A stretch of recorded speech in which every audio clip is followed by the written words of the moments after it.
ஓம் சக்தி.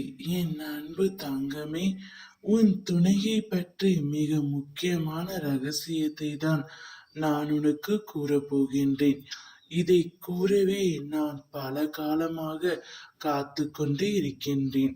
சரியான தக்க தருணத்தில் உன்னிடம் சொல்ல வேண்டும் என்று நினைத்துதான் நான் இப்போது உன்னிடம் சொல்லப் போகின்றேன். இந்த பதிவு உன் கண்ணில் பட்டால் முழுமையாக கேட்டுவிடு தங்கமே. நீ உன் வாழ்க்கையில் அடுத்து என்ன நடக்கப் போகின்றது? ஏதாவது ஒரு பிரச்சனை எங்களுக்குள்ளேயே வந்து கொண்டே இருக்கின்றது. இந்த உறவு எப்பொழுதும் நீடித்திருக்குமா?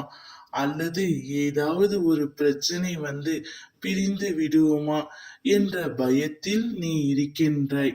சரியாய் தங்கமே, உன் துணை உன்னை சரியாக புரிந்து கொள்ளவில்லை என்று நீ வருத்தத்தில் இருக்கின்றாய்.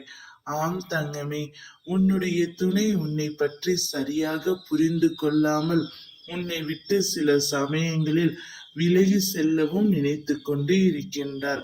ஆனால் நிச்சயம் அவ்வாறு நடக்காது. உங்களுக்குள் எவ்வளவு சண்டைகள், மனக்கசப்புகள், வேறுபாடுகள் இருந்தாலும் பிரிவு என்ற ஒன்று உன்னுடைய வாழ்க்கையில் வராது. நான் உன்னிடம் ஒன்றை மட்டும் சொல்கின்றேன் கேள். எல்லாவற்றிற்கும் ஒரு காலம் வர வேண்டும். அம்மா, நான் உனக்கு துணையாக இருப்பேன்.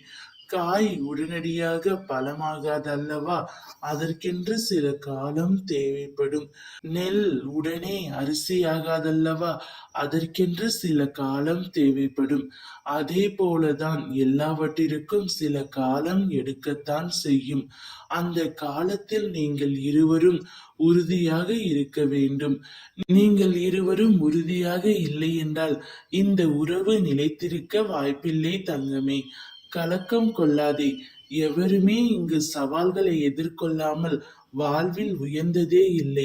உனக்கு நடக்க இருக்கும் நல்லதை தடுக்க இங்கு எவருமே இல்லை. அதுவரை பொறுமையுடன் காத்து கொண்டே இரு தங்கமே. அனைத்தும் நல்லதாகவே நடக்கும். ஓம் சக்தி.